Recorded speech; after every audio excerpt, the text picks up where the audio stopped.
नमस्कार साथियों आज की वीडियो में अपन बात करने वाले हैं बाड़मेर और जैसलमेर लोकसभा सीट से निर्दलीय उम्मीदवार रविंद्र सिंह भाटी के बारे में, जिनकी चर्चा आज पूरे देश में हो रही है। क्योंकि जिस राज्य की 25 में से 25 सीटों पर बीजेपी अपनी जीत पक्की मान रही थी, लेकिन वहीं पर इस युवा नेता ने भाजपा की एक सीट पर पेच फंसा दिया है।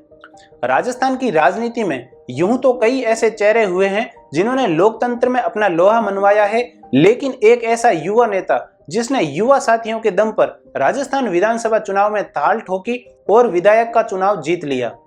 जी हां, हम बात कर रहे हैं राजस्थान की शिव विधानसभा सीट से विधायक रविंद्र सिंह भाटी के बारे में, जिन्होंने इतनी कम उम्र में छात्र संघ चुनाव हो या विधानसभा का चुनाव या फिर लोकसभा चुनाव, हमेशा निर्दलीय ताल ठोकी है। साथियों, मामला जितना सिंपल दिख रहा है उतना है नहीं, क्योंकि जिन बड़े बड़े वादों के बलबूते पर रविंद्र सिंह भाटी विधायक का चुनाव जीते हैं, आज वही बड़े बड़े वादे पूरी लोकसभा सीट के लिए कर रहे हैं। तो क्या ये वादे पूरे कर पाएंगे या फिर नहीं, जानेंगे आज के इस वीडियो में। पूर्व छात्र संघ अध्यक्ष और वर्तमान विधायक रविंद्र सिंह भाटी को आज कौन नहीं जानता।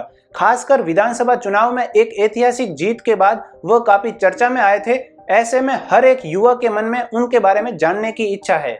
तो आज के इस युग के चर्चित चेहरे रविंद्र सिंह भाटी ने बचपन से ही अपने मारवाड़ी कल्चर का मान बढ़ाया और आज भी अपनी बोली के अंदाज से युवाओं को काफी प्रभावित कर रहे हैं। इससे पहले भी छात्र हितों के लिए धरने प्रदर्शन और छात्र छात्राओं के लिए आवाज उठाते समय काफी बार नजर आए हैं। कई बार छात्रों के लिए जेल भी गए हैं तो कई बार लाठियां भी खाई है। रविंद्र सिंह भाटी की विचारधारा हमेशा भारतीय जनता पार्टी की विचारधारा से मेल खाती दिखाई देती है और आज भी चुनाव प्रचार के समय भारतीय जनता पार्टी के लिए वह अपना सॉफ्ट कॉर्नर का रुख अपना रहे हैं। 2019 में जयनारायण व्यास विश्वविद्यालय से छात्र संघ अध्यक्ष के लिए रविंद्र सिंह भाटी को एबीवीपी का टिकट नहीं मिला, जिसके कारण इन्होंने निर्दलीय चुनाव लड़ा और निर्दलीय चुनाव लड़ने के बावजूद इन्होंने भारी जीत हासिल की और यहीं से शुरुआत हुई इनके राजनीतिक जीवन की। जैसा कि आप सभी जानते हैं कि रविंद्र सिंह भाटी ने छात्र संघ अध्यक्ष के रूप में एक खास भूमिका निभाई है। इसके लिए उन्होंने कई बार धरने प्रदर्शन किए, वह कई बार विश्वविद्यालय की जमीन के मुद्दे पर और छात्र छात्राओं की पढ़ाई को लेकर आवाज उठाते हुए नजर आए हैं। जब पहली बार निर्दलीय छात्र संघ चुनाव लड़ रहे थे, तब छात्रों के बीच उनके भाषण देते हुए कई सारे वीडियो वायरल हुए थे, जिससे छात्र राजनीति में रविंद्र सिंह भाटी का नाम सामने आया। वहीं रविंद्र सिंह भाटी का कहना है कि शिव विधानसभा क्षेत्र के लोग आज भी कई सारी मूलभूत सुविधाओं की कमी से जूझ रहे हैं, जिसमें रोजगार, सड़क, शिक्षा, पानी और मोबाइल नेटवर्क जैसी कई सारी परेशानियां शामिल है। इन सबको देखते हुए रविंद्र सिंह भाटी ने भारतीय जनता पार्टी की तरफ से चुनाव लड़ना चाह रहे थे। इसके लिए उन्होंने चुनाव से 2 से 3 साल पहले ही लोगों के घर घर जाकर मिलना स्टार्ट कर दिया, लेकिन चुनाव के ऐन वक्त पर शिव विधानसभा क्षेत्र से टिकट रविंद्र सिंह भाटी की जगह स्वरूप सिंह खारा को दे दी गई। बताया जा रहा है कि इस टिकट वितरण में वहां के लोकसभा सांसद कैलाश चौधरी ने ही रविंद्र सिंह भाटी को टिकट न देकर स्वरूप सिंह खारा को वहां से उम्मीदवार बनाया। इसी कारण रविंद्र सिंह भाटी का पार्टी से मोह भंग हो गया और निर्दलीय चुनाव लड़ने का फैसला किया और एक दिग्गज नेता को निर्दलीय उम्मीदवार ने हराकर अपनी जीत दर्ज की।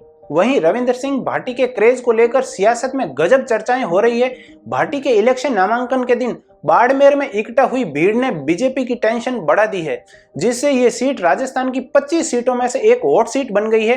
अब देखना होगा कि क्या मोदी लहर में भाटी चुनाव जीत पाएंगे या फिर अपने जीवन में लगातार बागी होकर जीत रहे रविंद्र सिंह भाटी को हार का सामना करना पड़ेगा।